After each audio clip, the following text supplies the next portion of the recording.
News, नव्या दिवसाची नवी बातमी। पुरंदर आंतरराष्ट्रीय विमानतळासाठी 7 गावातील 1285 हेक्टर जागेचे ड्रोन सर्वेक्षण जिल्हा प्रशासनाकडून पूर्ण करण्यात आले।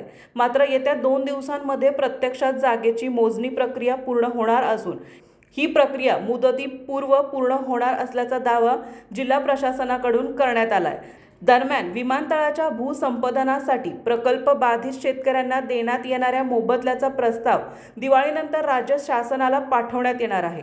पुरंदर येथील प्रस्तावित आंतरराष्ट्रीय विमानतळासाठी संमतीपत्रे दिलेल्या शेतकऱ्यांच्या जमिनीची मोजणी प्रक्रिया जिल्हा प्रशासनाकडून सुरू करण्यात आली होती। पुरंदर तालुक्यातील एकतपूर, उदाचीवाडी, मुंजवाडी, खानवडी, कुंभारवळण, खानवडी आणि पारगाव अशा 7 गावांमधून 1285 हेक्टर म्हणजे 3000 एकर जमीन संपादित करण्याचा निर्णय घेतला आहे।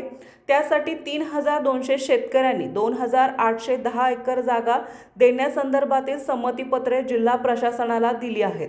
विमानतळासाठीच्या 7 गावातील जमिनींचे ड्रोन सर्वेक्षण करून मोजणी पूर्ण करण्यात आली आहे। त्यानुसार 1285 हेक्टर जमिनीची मोजणी पूर्ण झाल्याची माहिती जिल्हाधिकारी जितेंद्र डुड्डी यांनी दिली। मात्र प्रत्यक्ष जागेची मोजणी अंतिम टप्प्यात असून ती 2 दिवसांमध्ये पूर्ण होईल असा दावाही त्यांनी केलाय। तालुक्यातील एकतपुरामध्ये 201 हेक्टर, मुंजवाडीत 100 हेक्टर, उदाचीवाडीत 59 हेक्टर, कुंभारवळणात 263 हेक्टर, वणपुरीत 183, तसेच खानवडीत 298 हेक्टर आणि पारगावमध्ये 123 हेक्टर इतक्या जागेची मोजणी पूर्ण करण्यात आली आहे। उर्वरित सुमारे 60 ते 64 हेक्टर जमिनीची 2 दिवसात मोजणी पूर्ण होईल असे डुड्डी यांनी सांगितले।